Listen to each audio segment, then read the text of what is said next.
Assalamualaikum warahmatullahi wabarakatuh. Salam sejahtera buat kita semua. Perkenalkan, nama saya Andre. Saya adalah staf pengajar di Fakultas Kedokteran Universitas Papua. Pada saat ini saya diberikan kesempatan untuk membagikan informasi kepada adik-adik semuanya yang akan melakukan kegiatan kuliah kerja nyata yang akan turun ke lapangan di sini dengan topik yaitu peran mahasiswa KKN dalam hal ini tentang PHBS di masa pandemi COVID-19.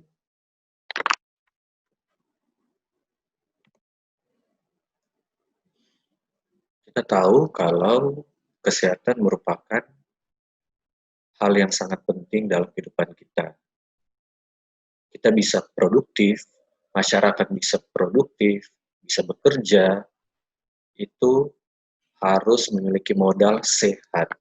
Kalau kita tidak sehat, kita akan susah untuk melakukan segala sesuatu.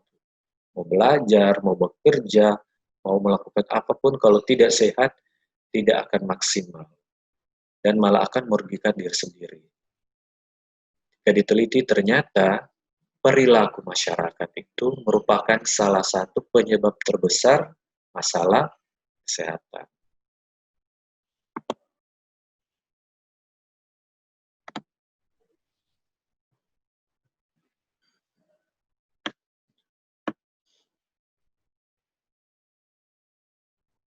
Untuk seseorang ataupun masyarakat memiliki perilaku tertentu, pasti dia memiliki pengetahuan dasar. Jadi biasanya orang itu harus memiliki pengetahuan dasar dulu. Jadi orang itu, individu atau masyarakat itu bisa tahu ataupun tidak tahu. Nah, di sini adalah peran adik-adik sekalian sebagai mahasiswa, sebagai agent of change, yaitu menambah atau memberikan pengetahuan kepada masyarakat. Nah, ini bisa menjadi suatu program adik-adik, teman-teman sekalian, ketika turun di lapangan nantinya. Jadi ketika seseorang tahu, dia akan memiliki sikap. Jadi kalau dia tahu, dia akan memiliki sikap, dia mau bersikap. Kalau dia tidak tahu, dia akan tidak mau bersikap. Ketika dia mau bersikap, dia akan melakukan suatu tindakan. Dia mampu melakukan suatu tindakan. Kalau dia tidak tahu, dia tidak mau, bisa juga dia tidak mampu. Nah, di situ biasanya ada peran dari sarana atau fasilitas yang bisa membantu seseorang atau masyarakat untuk melakukan suatu tindakan. Nah, peran adik-adik di mana? Peran adik-adik di sini adalah memberikan pengetahuan supaya masyarakat nantinya memiliki pengetahuan yang cukup sehingga mereka memiliki mau bersikap dan mau bertindak, mampu bertindak. Itulah yang kita harapkan. PHBS itu sendiri apa? Jadi PHBS atau perilaku hidup bersih dan sehat, jadi merupakan sekumpulan perilaku yang dipraktikkan atas dasar sebagai hasil pembelajaran yang menjadikan seseorang atau keluarga itu mampu menolong diri sendiri di bidang kesehatan dan berperan aktif dalam mewujudkan kesehatan masyarakat. Perlu digarisbawahi di sini adanya perilaku karena sadar sebagai hasil pembelajaran, menolong diri sendiri maupun di masyarakat. Jadi bisa kita tarik kesimpulan bahwa PHBS ini merupakan suatu kesadaran untuk mempraktekkan perilaku hidup bersih dan sehat dalam kehidupan sehari-hari. Nah, ini seperti yang tercantum, ada tujuan umumnya dan tujuan khususnya. Tujuan umum yaitu meningkatkan rumah tangga yang ber-PHBS di seluruh kabupaten dan kota seluruh Indonesia. Sementara khususnya yaitu meningkatnya kemampuan, pengetahuan, dan kemampuan rumah tangga untuk melakukan PHBS, dan ketika seseorang individu itu bisa melakukan PHBS di lingkungan keluarganya sendiri, dia juga diharapkan mampu untuk aktif di masyarakat, sehingga bisa berdampak. Nah, inilah yang kita harapkan di sini.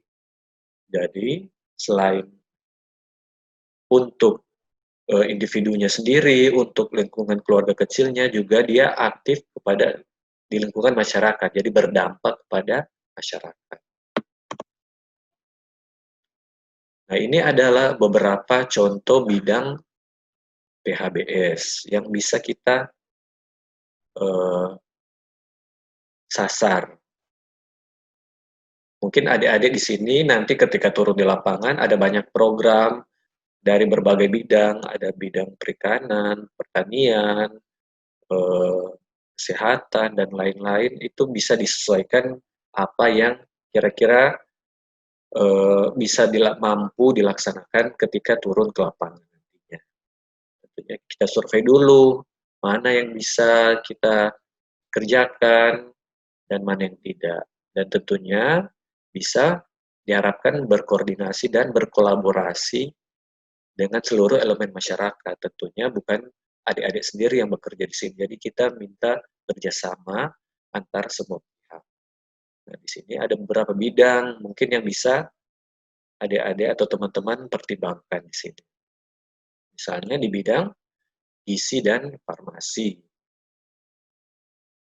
Jadi adik-adik teman-teman di sini bisa mengedukasi, memberikan sosialisasi untuk ibu-ibu hamil agar minum tablet tambah darah. Kemudian ibu-ibu menyusui, memberikan ASI eksklusif untuk masyarakat, mengkonsumsi garam beriodium, dan makan dengan gizi seimbang. Ini bisa teman-teman mungkin edukasi. Kemudian di bidang kesehatan ibu dan anak dan keluarga berencana.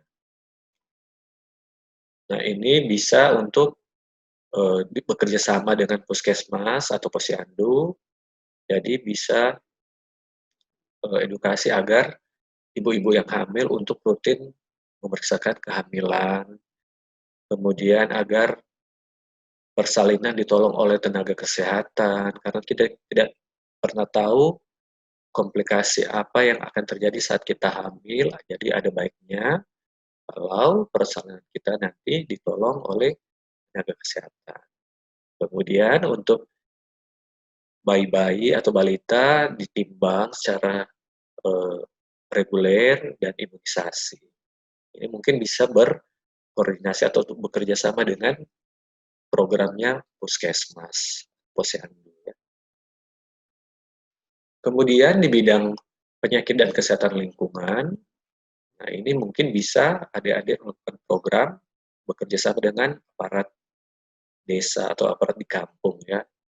Jadi misalnya untuk menghuni rumah sehat, persediaan air bersih, punya pembuangan limbah, punya akses jamban. Nah, ini biasanya kalau misalnya di kampung tidak ada, adik-adik teman-teman bisa survei, oh ternyata di sini tidak memiliki tempat sampah umum misalnya, atau tidak memiliki WC. Nah, itu kan bisa menimbulkan masalah kesehatan juga. Jadi mungkin adik-adik, teman-teman bisa bekerja sama, berkoordinasi dengan pemerintah setempat untuk pembangunan, misalnya akses jamban atau untuk pembuangan limbah. Ya. Kemudian untuk bidang pemeliharaan kesehatan, ini bisa mengedukasi agar setiap masyarakat ada baiknya memiliki jaminan kesehatan. Contohnya BPJS atau KIS. Karena kita tidak pernah tahu kapan kita akan sakit. Jadi ada baiknya kita sedia payung sebelum hujan. Jadi mungkin bisa kerjasama, bisa membuat program, misalnya mendata anggota masyarakat yang belum memiliki KIS atau BPJS. Nah, itu mungkin bisa disampaikan kepada aparat setempat agar dibantu untuk dibuatkan. Kemudian untuk anggota masyarakat yang sudah memiliki pengetahuan dan kemampuan dasar di bidang kesehatan bisa menjadi kader kesehatan dan memanfaatkan apabila di kampungnya atau di kampung sekitarnya ada fasilitas kesehatan, misalnya puskesmas atau posyandu. Nah, ini adalah masalah kesehatan masyarakat. Ada banyak sekali masalah kesehatan masyarakat. Ini saya contohkan pada masa pandemi COVID-19 seperti sekarang ini. Ini tentunya disebabkan oleh karena masalah di bidang medis atau teknis, tapi penyebarannya juga tidak lepas dari perilaku masyarakat. Kita tahu bahwa COVID-19 ini sangat mudah menyebar sehingga menulari hampir seluruh masyarakat, hampir seluruh orang di dunia. Nah, kita bisa bantu di situ untuk mencegah penularannya. Jadi, adik-adik bisa bantu di sini dalam proses pemecahan masalah kesehatan di bidang perilaku. Ya. Misalnya, mengedukasi supaya memakai masker, kemudian menutup mulut saat batuk, rajin cuci tangan. Nah, itu kita bisa membantu untuk proses pemecahan masalah kesehatan.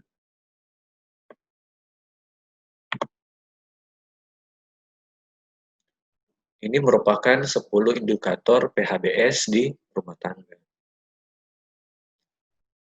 Yang pertama yaitu persalinan ditolong oleh tenaga kesehatan, kemudian memberi ASI eksklusif. ASI eksklusif itu yaitu 6 bulan pertama itu ASI saja ya. Jadi usahakan jangan diberikan susu formula kalau ASINya cukup ya.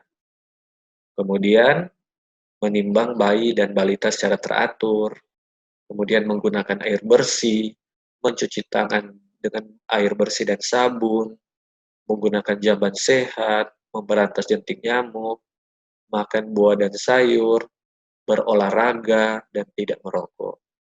Mungkin dari beberapa indikator ini, ada beberapa hal yang bisa adik-adik, teman-teman ambil sebagai program nanti di masyarakat nanti. Misalnya, dicuci tangan, memberikan edukasi tentang cuci tangan yang baik gimana, tentang gizi, tentang olahraga, mungkin bisa berolahraga, dan edukasi agar tidak merokok di dalam rumah.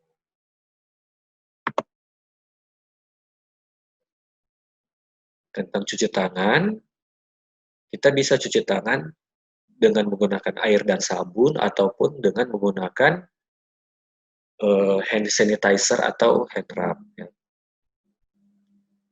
atau alkohol. Kalau misalnya menggunakan air dan sabun, ini adalah beberapa langkah cuci tangan yang baik ya. Pertama, basahi dulu dengan air mengalir, kemudian gosok sabun ke telapak tangan,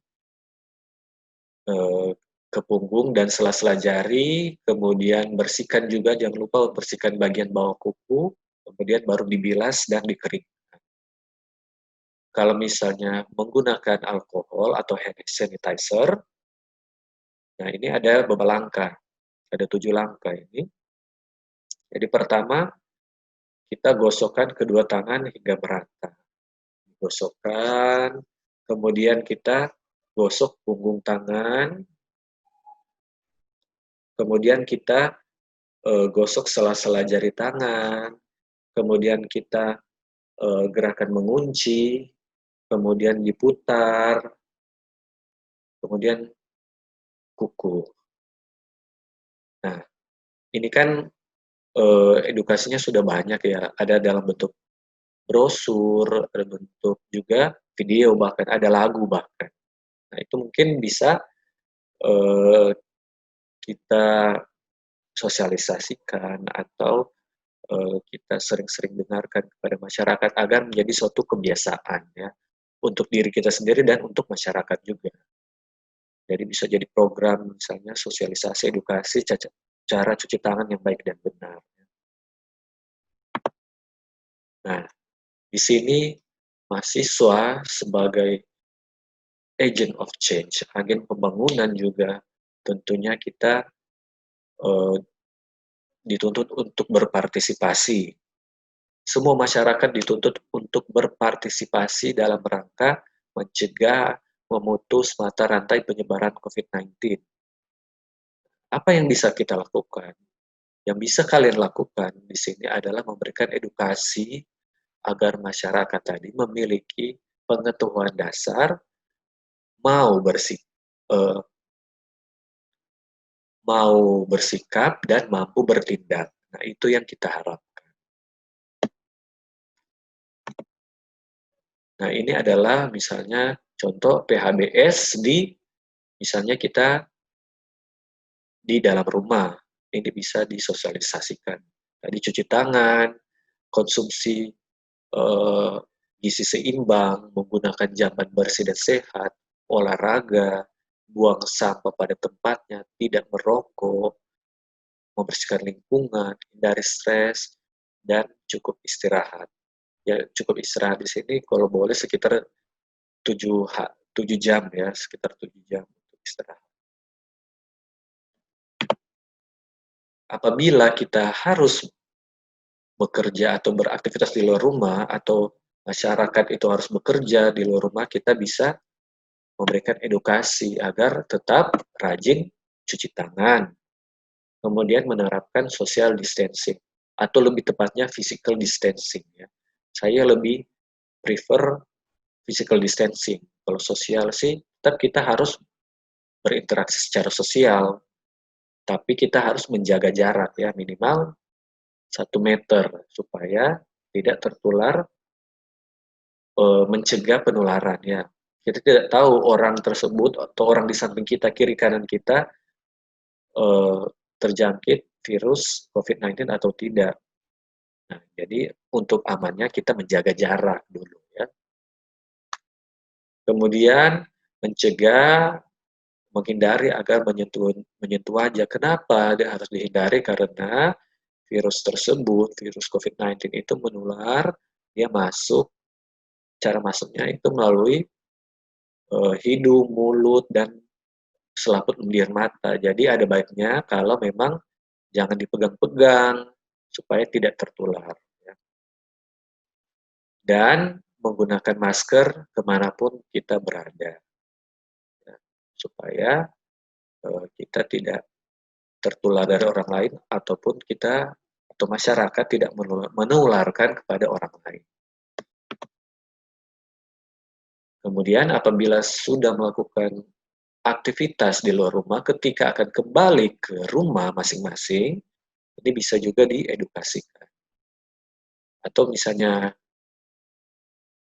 teman-teman yang beraktivitas di luar posko, ini bisa juga dilakukan ya. Jadi kalau boleh alas kaki kita taruh di luar supaya kotoran yang berasal dari luar itu tidak masuk ke dalam tempat atau ke dalam rumah ya. Kemudian menggunakan masker, ini kalau menggunakan masker yang sekali pakai langsung dibuang. Tapi kalau menggunakan masker kain misalnya bisa dicuci lagi supaya bisa digunakan. Kemudian mandi, harus rutin mandi karena kita tidak pernah tahu kita menyentuh apa aja di luar. Jadi untuk amannya rajin-rajin mandi ya. Kemudian kalau kita membawa barang-barang dari luar, ada baiknya itu dibersihkan dahulu. Dan yang terakhir baru kita bisa berinteraksi atau menyapa atau berdekatan dengan anggota keluarga, supaya kita tidak menularkan ataupun masyarakat itu tidak menularkan ke anggota keluarga masyarakat tersebut. Mungkin sekian dari saya, semoga bisa bermanfaat dan salam Civitas Akademik.